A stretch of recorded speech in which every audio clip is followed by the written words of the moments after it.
Hey folks, I'm JC from One Shot Adventures, and today I'm going to be talking about mummies, one of my favorite RPG monsters, and ones that I think are mostly underused or at least generally used pretty poorly in RPG adventures. Specifically, mummies are the star of the adventure I'm going to be reviewing today, Trail of Cthulhu's Death Across the Nile, from the Shadows over Filmland supplement. This adventure's all about classic mummy horror. Now, if you're not familiar with this supplement, Shadows over Filmland features a dozen adventures that are inspired by the old 1930s monster movies. This is really quite different from like standard Call of Cthulhu or Lovecraftian horror adventures. These adventures feature familiar monsters like mad scientists and werewolves and ghosts and even Dracula himself. This supplement calls this style of horror backlot gothic, where the rules of the settings play a little different from that standard Lovecraftian horror you might have played. In backlot horror, there's this eerie atmosphere that's evoked through like wildly expressionistic visuals, florid dialogue, and dreamlike logic. At least that's what the book says. But the atmosphere of all these adventures is kind of romantic and literary, where history is only vaguely alluded to, trains are used more often than automobiles, and guns themselves are rare. It's all very different from standard Lovecraftian horror, which is why I really love this supplement. It's going to surprise your players. It's going to feel very different from a typical Trail of Cthulhu or Call of Cthulhu adventure. Death Across the Nile is one of the adventures in this book. It sends your players to Egypt, where they're supposed to help with the recovery of the mysterious Third Pyramid of Giza, which was thought to be the final resting place of the legendary Queen Natakras. Now, Queen Natakras, she was the last pharaoh of the Egypt's 6th dynasty, and she has kind of a dark past. She's rumored to have caused the death of the entire dynasty when she drowned all of the nobles in a fit of anger. Ah, what a wonderful feast Queen Natakras has planned for us in this dark underground chamber. Does anybody else hear water? As a result, her name was stripped off of future monuments, and it's said that her ghost inhabits this pyramid to this day.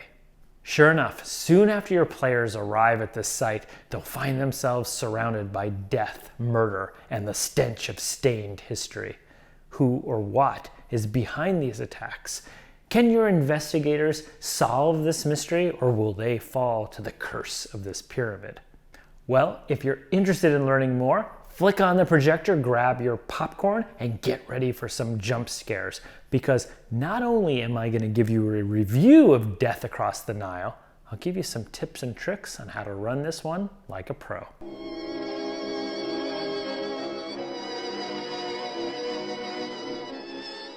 Death Across the Nile is written by Kenneth Hite, one of the RPG masters of historical horror. He really is. Everything he's written is usually pretty great and well researched. The adventure clocks in at around 13 pages, so it's pretty easy to run in a single session. While it's written for Trail of Cthulhu, as a full disclaimer, I ran this adventure using Call of Cthulhu rules. It's pretty easy to port over. There's just a couple like stat blocks you have to convert. I don't think that the conversion between systems makes much of a difference in my review of this adventure, but you may find you have a slightly different experience regardless of whether you're using Trail or Call of Cthulhu rules. The adventure is actually pretty straightforward. The investigators show up in Egypt, and over the course of 3 nights, they'll experience a series of strange attacks in the shadow of a mysterious pyramid. The attacks are caused by the adventure's chief nemesis, Queen Natakras, an immortal spirit who has her eyes set on one of the PCs because she believes, of course, that they are her murdered, beloved, reincarnated lover, Menthafis. Queen Natakras' spirit orders one of her servants, a ghoul priest, Natakras, to inhabit the body of one or more of the pyramid's many mummies. And if that mummy can tear a hole in the target investigator's heart, Queen Natakras can come through and incorporate in the modern age, which is just really bad news for everybody. So the key to this entire adventure is picking one of your PCs to be Queen Natakras' target. The adventure gives many suggestions on how to do this, but I suggest you just give this role to one of your players who would most enjoy being the target of a very romantic, amorous, and murderous mummy. Come on, I know that every RPG group has at least one player who would love that role. Just go ahead and pick that player, it's fine. The adventure begins with the investigators arriving in Alexandria. They're summoned to help Dr. Ronald Galloway, one of Miskatonic University's esteemed archaeologists. He believes that he's close to discovering a mysterious third pyramid on the Giza Plateau, which he believes is the tomb of Queen Natakras. There are only 3 key locations in this adventure. There's the dig site, where the archaeologists are looking for the pyramid, Mina House, which is a fancy hotel for those like uppity investigators, and the hidden temple of Queen Natakras, which is where the finale will take place. The key NPCs in this adventure, and there are actually quite a few of them, are spread out between the dig site and Mina House. I'm just going to stop here for a second because it's really important that you familiarize your players with both of these locations. The adventure doesn't really emphasize this enough, and actually the first time I ran this adventure, my PCs got confused because I thought Mina House was sort of this optional area, and they went right to the dig site, and then the action began, but some of the action scenes require knowledge of the characters who live at Mina House, and then they got confused. In any case, trust me on this one, it's really important that the dig site and Mina House are both introduced as key locations very early on in this adventure. So to make sure that my players hit both these locations and met all the key NPCs before the action begins, I made a couple small tweaks to the opening this adventure.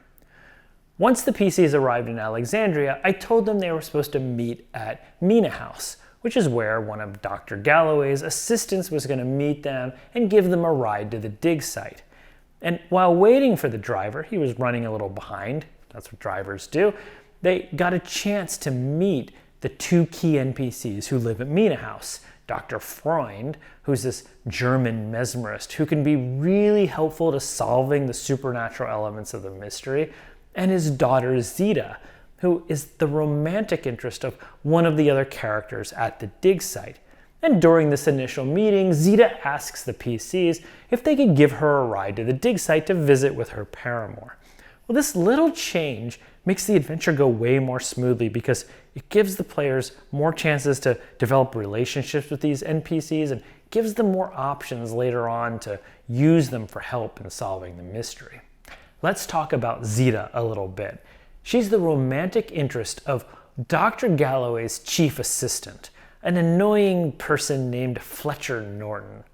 Now, it's key to the whole adventure that Fletcher Norton strongly resemble one of the PCs, the one that is destined to be Queen Natakras' romantic target. Now, the adventure says, don't make this too obvious that Fletcher and the target investigator look a lot alike, but go ahead and make it obvious. It's actually more fun that way. In fact, when I run this adventure, when the PCs first meet Zita, I have her run up and awkwardly give him a giant hug before she backs off and realizes oh, that's not Fletcher. I also have other NPCs mix them up all the time and call them by the wrong names or just assume that they're siblings. Go ahead and have a lot of fun with this. This is just gonna be great for the rest of the investigators to kind of get in on this joke and point out this resemblance.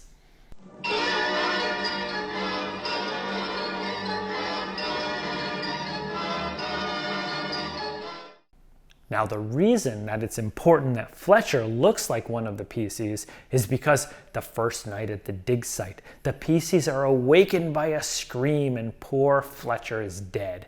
His rib cage is cracked open and his heart is like clawed out, and a trail of blood and canine footprints leads to hieroglyphics like written on a cliffside wall, and when translated they read, "For the love of Natakras, I do this."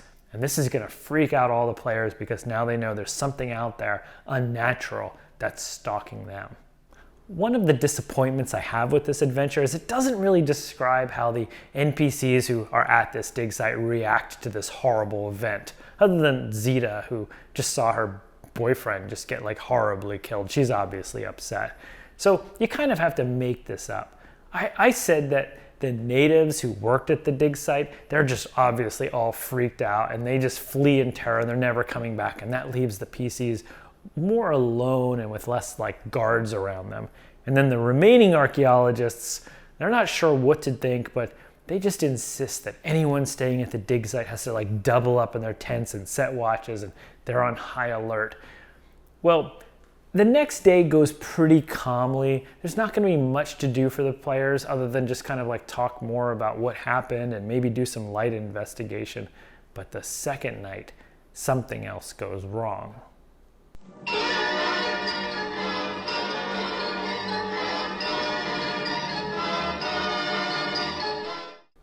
Two things happen on the second night. First, poor Zeta invites one of the players, the target investigator, the one that Queen Natakras has her crush on, to join her at Mina House for dinner. Well, the adventure suggests you make this like a romantic interlude, like Zeta has a crush on the target investigator, maybe because he looks a lot like the one that just got murdered.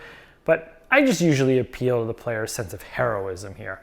And I just say that Zeta was so afraid that she was the real target of the attack the night before that she'd just feel more comfortable with somebody brave like one of the PCs at her side that night, because she knows her father, who's a mesmerist, just probably really isn't up to protecting her.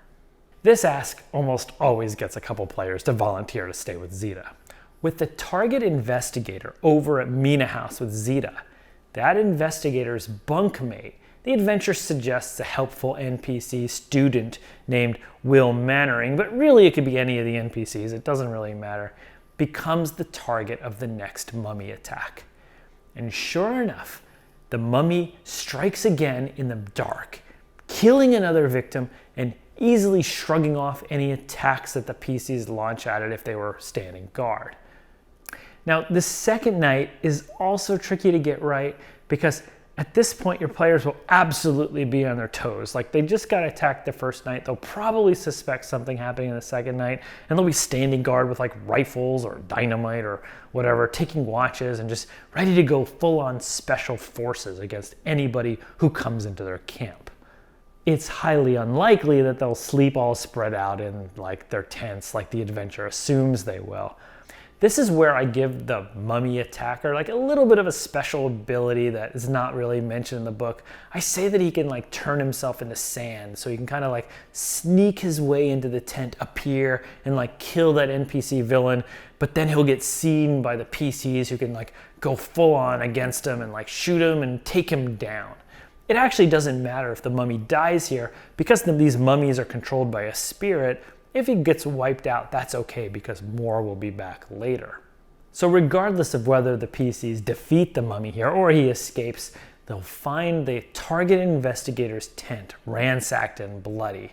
And what's more is that mummy laid a curse on this tent. When the target PC enters the tent, they'll be trapped there, suffer sanity loss, and just feel horrible heart pains as a Natakras tries to like reach out into him.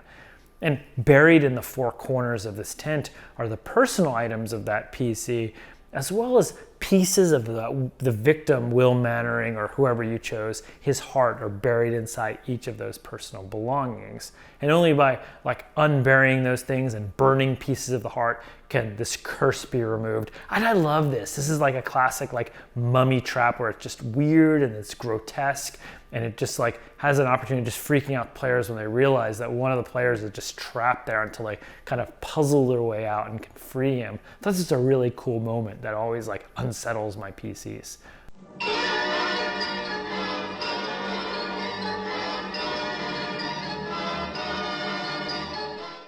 On the third night, the mummy returns again. And like I said, if the PCs defeated him before, that's okay because it's another mummy that shows up. Either way, this mummy is not going to get distracted by false victims. This mummy is going to go for the target investigator, either trying to kidnap him, or if he can't do that, he's going to try to wound him in the chest and like damage his heart so that he can start chanting the spell that will link his soul to Queen Natakras's. I also kind of have a problem with this third attack because the adventure really wants the PC to be kidnapped or somehow avoid the kidnapping and track the mummy as he heads back to the temple of Queen Natakras. And first, let's just forget about the whole like kidnapping option. Like kidnappings are almost impossible to pull off in RPGs. Players will almost always fight to the death versus be kidnapped. And especially in this situation where they're going to clearly outnumber the mummy and be on their toes, like there's just no way one of the PCs is going to let themselves be kidnapped, let's be honest. And tracking the mummy, so let's say the mummy attacks the target investigator and wounds him a little bit and decides to retreat. Well, tracking the mummy, that's just like weird because like first off, mummies are these like slow shambling things, so it's unlikely he'll get more than 100 yards before getting like gunned down by like a dozen investigators and their henchmen. Quick, we must track this mummy. Does anybody see him? I believe he's right over there, sir. He has to be around here somewhere. Well, he's just a shambling could he have mummy. gone? He's gone about 10 feet since we last saw him. Really, he's just right there. He's not going fast. And plus, like if this mummy is so trackable, like why couldn't the PCs do that before when he attacked 2 other times? And then the third option the adventure gives you for getting to the temple of Queen Natakras is the target investigator like wakes up in the middle of the night and sleepwalks to the temple. And while that's kind of 1930s like horror movie, I get it.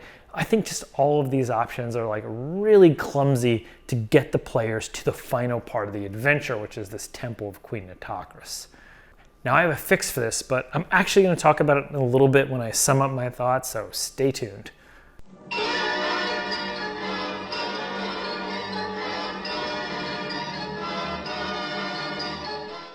The adventure concludes when the PCs discover the entrance of Natakras's temple. Here, the investigators find a labyrinthine warren occupied by mummified ghouls. There's a lot of stuff here in this like final area. There's like a separate temple to the great elder ghoul. There's temples to Egyptian gods like Set and Thoth. There's temples to Cthulhu elder gods like Sthathwaga and Yog-Sothoth. There's hidden chambers and there's lots more. But there's a really annoying problem here because there's no map of this like temple or pyramid. It drives me crazy because unless you're like an incredibly good GM, it just doesn't give you the equipment that you need to like navigate your players through this final set piece. All right, guys, you finally found it. The legendary third pyramid and the resting place of Queen Natakras. Yes, finally. What do we see? Oh, it's vast. There's a lot of stuff here. There's catacombs and temples and lots of sand. I think, yeah, there's sand. Grab a torch. We're going into the catacombs. Oh, I wouldn't advise you go into the catacombs because they're pretty vast. Yeah, they're pretty vast. It's just super annoying to me that this whole adventure is centered around the discovery of this mysterious third pyramid, and it's just all described very quickly and with no gravitas and no map. Ugh. Anyway, as the PCs explore this final area, more mummy ghouls slowly come to life and they start chasing the PCs. And they're supposed to kind of herd the PCs into this like final room, which is filled with these ornate braziers and this massive sarcophagus where the events of the whole adventure are like carved into the wall, showing how everything has proceeded according to Natakras's plan. And the panels end with the appearance of Natakras herself, clearly enslaving like thousands or hundreds of thousands of modern people. So the PCs know that it's bad if she somehow comes back to life.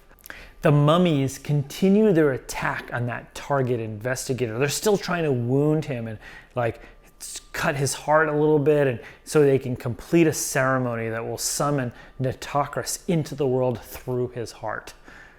To stop this awful fate from happening, the investigators need to either pry open that sarcophagus and destroy the heart of a Natakras, the spirit who keeps inhabiting all of these ghoul mummies, or I guess the target PC can just die because that stops the whole ceremony, or there's a third option where the PCs can somehow figure out that a Natakras is just jealous about not being Natakras' lover himself and somehow turn him against her, but I'm not really sure like where that comes from or how anybody's going to figure that out. So really just your players need to just flip open that sarcophagus and like burn the mummy and its heart inside to finally stop this awful event from happening where Natakras is going to come through the portal through the target investigator's heart and enslave half the world. However it happens, if your players are lucky and a little clever, they can stop Natakras from emerging and they can claim victory and all the fortune and glory that goes with discovering this third pyramid of Giza. So that's Death Across the Nile. So what do I think? On the positive side, I think this whole adventure feels like one of the most authentic mummy adventures I've ever run. Everything is steeped in Egyptian lore. The mummy is magical and dangerous, and there's immortal romance is like a key part of the adventure. It just all feels like a long-lost, like Boris Karloff Universal monster movie. But it pulls all this off by being extremely linear. The adventure is just centered around those 3 night attacks, and each night is very prescriptive, like who the victim is, how the attack happens, and what happens after each attack. So it's really easy for a clever group of PCs to accidentally just like throw the entire adventure off.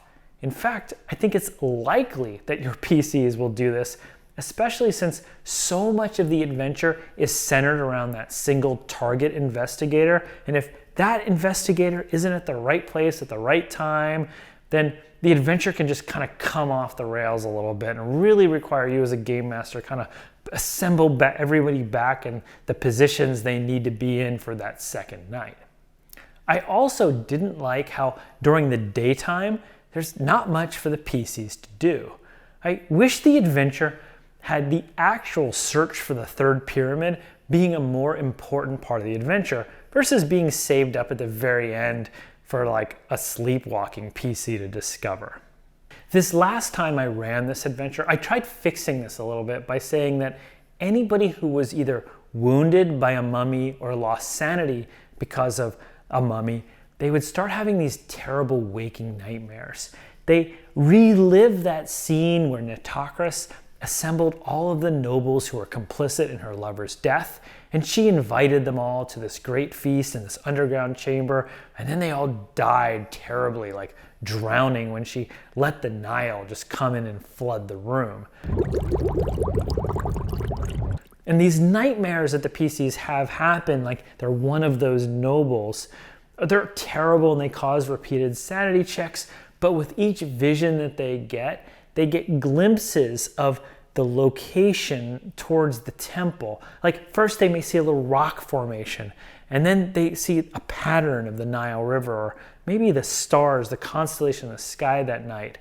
This actually helped the pacing of this adventure a lot, because during the day, the PCs would actually like follow those clues they had in their visions to try to find the entrance to the temple. Like they'd visit those rock formations or find those like another hint there, or find a history more of Queen Natakras as they kind of discovered each location.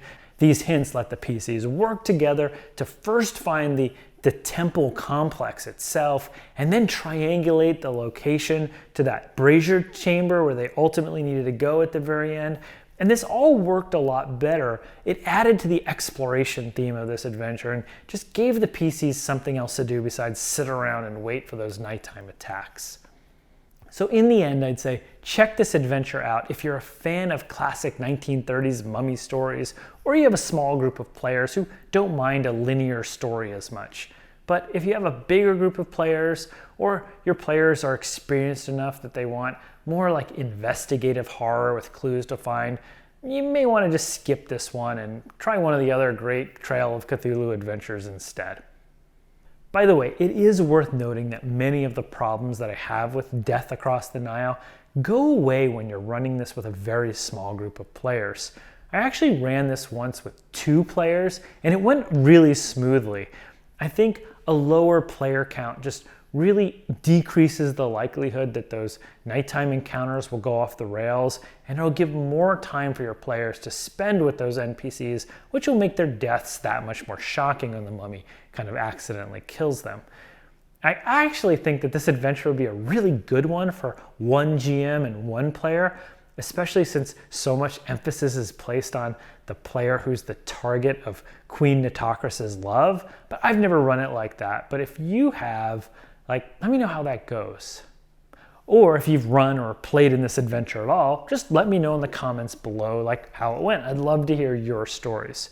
Also, if you're a fan of mummy adventures, be sure to check out my free 1930s pulp adventure, The Uncanny Curse of Sekhmet, which is available for Call of Cthulhu, GURPS, and Broken Compass on oneshotadventures.com. It also includes pre-generated characters and VTT assets and cool handouts and, yes, maps. It includes maps for the mummy-infested pyramid, actual maps. Oh, and if you want to survive a nighttime attack by a mummy ghoul, be sure to smash that like and subscribe button just like you would an evil sarcophagus. Until next time, I'm JC, and just remember, if you find yourself the target of an evil immortal queen, just relax. It's not as bad as they say it is.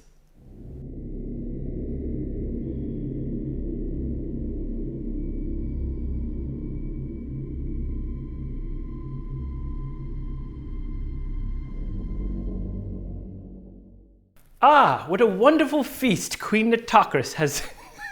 Stop. Oh my God.